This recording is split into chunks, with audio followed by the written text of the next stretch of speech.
Two people have been arrested in the US for allegedly operating a secret Chinese police station in Manhattan. They each face charges for conspiring to act as agents of the Chinese government without informing US authorities. The pair told the FBI they ceased communications between themselves and a Chinese government official when they started being investigated. The US Attorney for the Eastern District of New York says the defendants violated the sovereignty of the US through their involvement in the operation.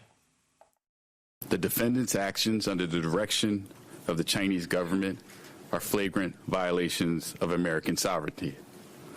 And thanks to our investigation and arrest today with the FBI, the defendants will be held accountable, and the MPS is on notice that we will not tolerate similar threats to our national sovereignty.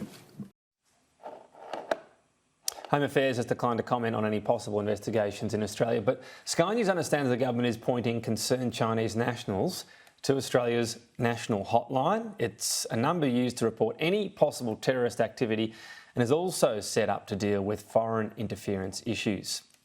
And Safeguard Defenders is one of the human rights groups that has been monitoring the operation of these Chinese police outposts. It published an explosive report late last year saying that there were more than 100 countries with them, including Australia. It says the US has been one of the first countries to step up its game in terms of thwarting foreign influence and did praise Australia as a leading authority generally, but said it needs to investigate these matters. I spoke to Campaign Director Laura Harth a short time ago about what has unfolded in New York and what needs to happen in Australia. Well, this is exactly what the Chinese authorities wrote about in those online statements that we uncovered and compiled to come up with these two reports talking about over 100 so-called overseas police service stations in over 50 countries around the world. So, it's still disconcerting. It's still surprising in a way. But at the same time, this is what the Chinese authorities have been saying these stations served for all along. So it's very good to see that action and those formal charges being brought forward now.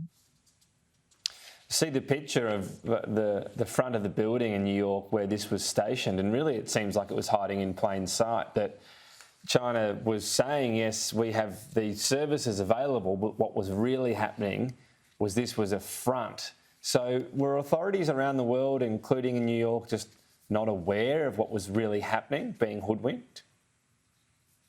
Well, that seems to be the case. Obviously, I can't look into the minds of local authorities, but that seemed to be the case, and that unfortunately still seems to be the case in a lot of countries, right, where we don't see active investigations going on, or at least where authorities have kind of tried to downplay the phenomenon. And I think we need to be very clear. Safeguard Defenders has been very clear. Other groups have been very clear.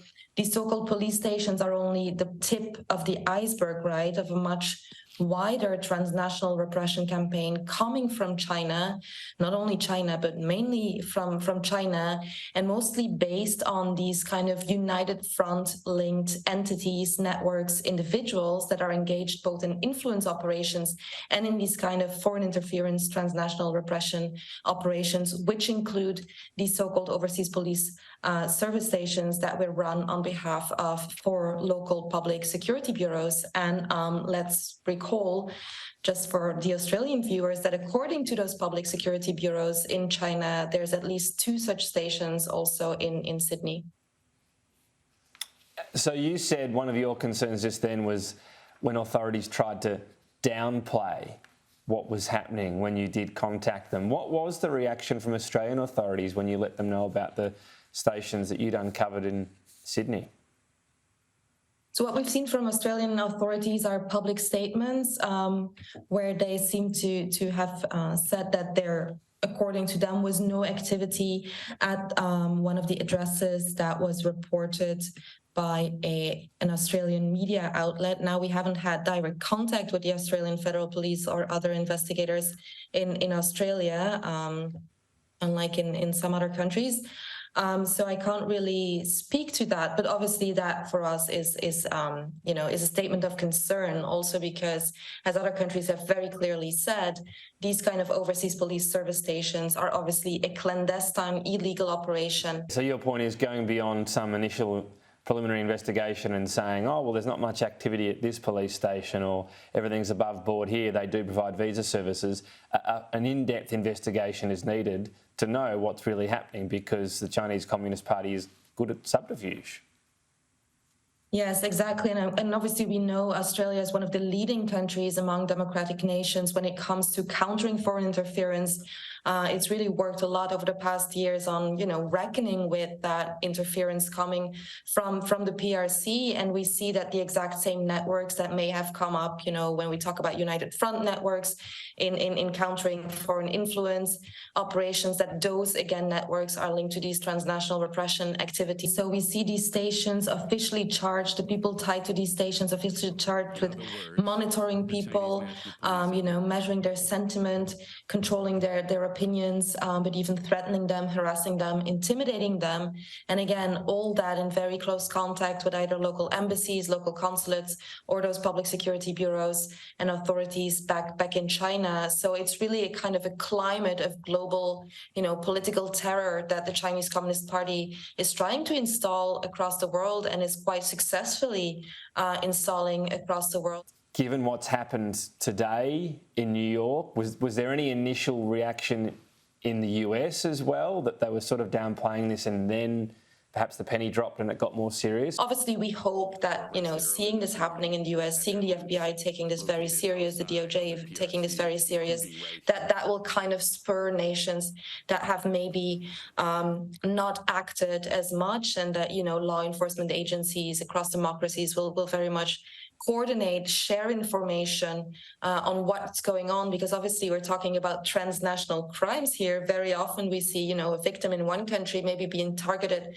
by someone who's in another country, and all that on behalf of the People's Republic of China. So it's a complicated issue. We need coordination. And one last thing, maybe when it comes to Australia, but not only, we also urgently actually need our law enforcement agencies, our institutions, to stop legitimizing those Chinese counterparts. When it comes to the Australian Federal Police, in particular, I refer to the Memorandum of Understanding that was signed in 2018 with the Central Commission for Disciplinary Inspection / National Commission of Supervision, which is basically the CCP's internal police. This is not a law enforcement agency, but this is the body in charge of all these transnational repression activities. So in November, I believe, the AFP said they would review the renewal of that agreement.